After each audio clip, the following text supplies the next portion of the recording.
this is album number 15, which is, you know, that's a good number.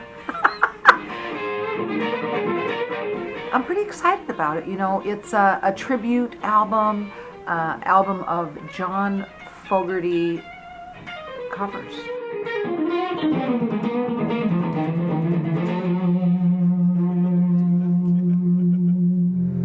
That's rocking pretty hard. I like that. I love his material. He is very strong, outspoken lyricist to me. And I appreciate that a lot. That's not a far stretch for me. Some folks inherit star-spangled eyes. Ooh, they'll send you down the world, Lord. And when they ask you, how much should we give? Ooh, they'll only answer more, more, more.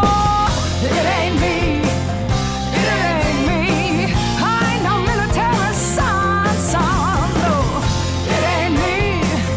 It ain't me. I ain't no fortunate one, no, no. One of the things that we hope to accomplish is a woman's view on some of the classic hit records. That'll be fun to sing. That's different. It's different because it's me doing it. How dare you get away with murder? Because it's my touring band, for the most part, that's making the record with Dave, who's, you know, as we know, a long-time friend and a very talented producer. Gentlemen, we're going to hell for this one. Yes, excellent. We're going to hell for this one, and I'm buying. Let's do it. So the Fogerty cover made sense for a couple of reasons. Number one, excellent songwriting. Day by day, we count the dead and dying. There's no such thing as a bad John Fogerty song. You can throw a dart at these records and get a brilliant song. At the wall. I also relate to a lot of his songs. I have history with some of his earlier material as well in terms of my own being a fan of Creedence as it was, you know. Oh, Lord, I'm stuck in love, die again. We've been moving Janiva a little bit towards Americana, which is a little more rootsy, has a little more of a organic acoustic feel, so we wanted to incorporate it into the blues records and sort of get a little bit of a hybrid. Vocally, it seems to fit her particularly well.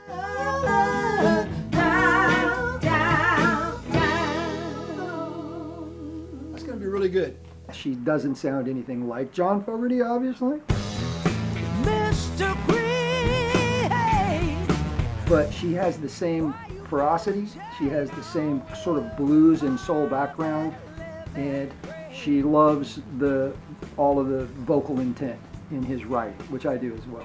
Mr. Green. We want to make sure that we bring something either new to the songs or make sure that we're clear on what we believe John Fogerty was writing about in these songs.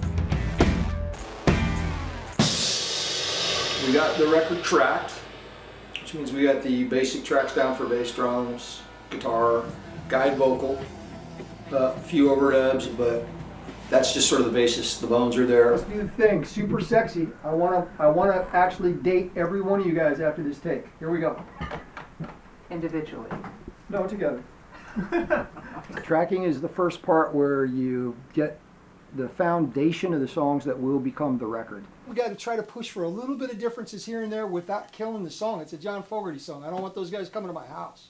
There's different ways to make a record. You can walk into a studio and really record everything sort of together all at once in what you have. That would be akin to a snapshot. A band plays, a singer sings, you take a picture, that's it. That's not what we're doing. What we do is we get the foundation. We get drums, bass, the primary guitar, work on the feels. Then we'll go back into the studio a little later and we'll work on the vocals a little bit. Day by day. Decide how to change up sort of the approach, add some overdubs, extra guitars, other people that aren't here in the studio right now. So it's like a three-tiered sort of system that gives us a little more control of how we want to craft the record.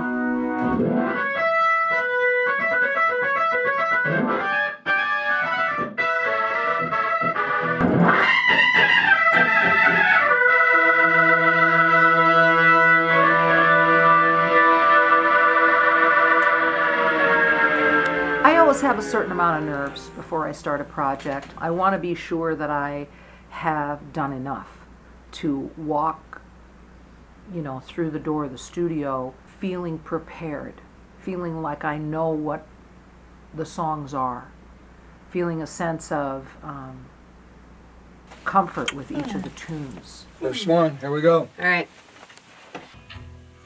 Now I'm doing keeper vocals, lead vocals. We're back in the hills.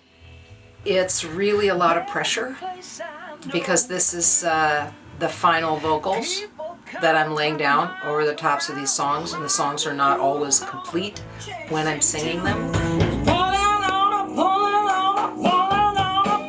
We're doing this record a little differently. I want to make sure it's primarily all the vocals are done, and then we decide only what it needs. I don't want to overcook it. Everything might change. I mean, it's a very reactive process. Let's do this thing. What do you think about a start? I think, have you ever seen the rain? As much as I'd like to start there, I think that's going to take you to be at the top of your arc. There's usually an arc. The record starts off, and we get in and we do a little bit of vocals, but we have to be very careful not to just jump in and start screaming stuff for 5 hours a day, or else her voice will go, like any other singers there is. People don't realize the amount of time we put into one song is about an entire show. How many of those are you going to do a night? One. I think we'll probably just throw you in there and put your headphones on, and you'll hear the new stuff as you're singing. Yeah, and that's, I'll sing until you take the bit out of my mouth. Either that or sing until you go, what the fuck was that? So we sort of pace it a little bit. In about 3 or 4 days, we'll reach this arc to where she can sing as much as she wants to, and I'm just kicking her out of there because she's done for the day, Met myself a coming county welfare line.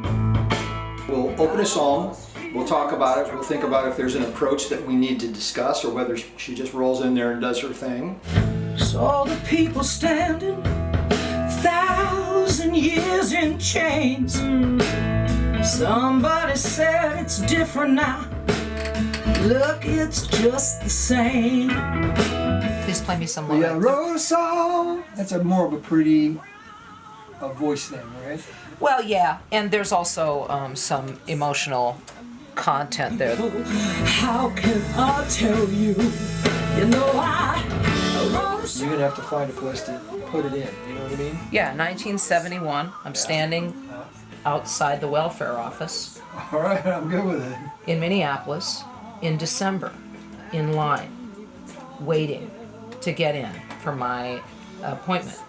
A lot of these songs are very socially conscious, and we want to make sure that we're addressing with our performances, with Janiva's performances, perhaps what we need to get out of it to get John Fogerty's message across. Met myself coming, county welfare line. All right, I'm good. I was feeling like strung the out, idea. hung out on the line. I mean, I'm there, man. It's the first time I saw this tune, I went, oh yeah, okay. Good, just a little shorter, a little less Yeah. Ethel. Okay. A little less Ethel. Making a record, there's pressure to making a record. You got a little Ethel. And it takes a certain amount of discipline for artists, for musicians, to not be too affected by that pressure, because it can push you off the rail, meaning force you to lose focus. When we say Ethel shows up, that means Ethel Merman.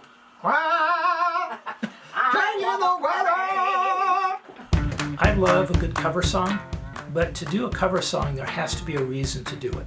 It has to be different. You have to own it. Changing the weather, something's happening here. That's the charge. If I do my job, if we all collectively do our job right in the best way that I can with the vocal, then a connection happens. That, at the end of the day, that's what we're looking for. The wind is raging and there's fire in the sky. Ground shaking, everything's coming loose. Run like a coward, but it ain't no use. Head to the river, it's an ugly scene. People getting pushed and people getting mean. Change is coming and it's getting late. Ain't no surviving and there ain't no escape. Oh, changing the weather,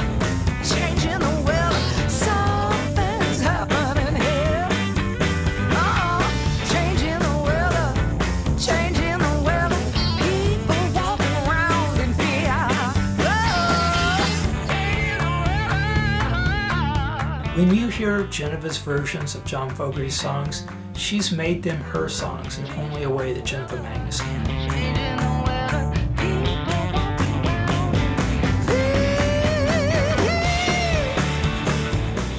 Was that enough of what you were looking for? That record's done, man. That's a done record right there.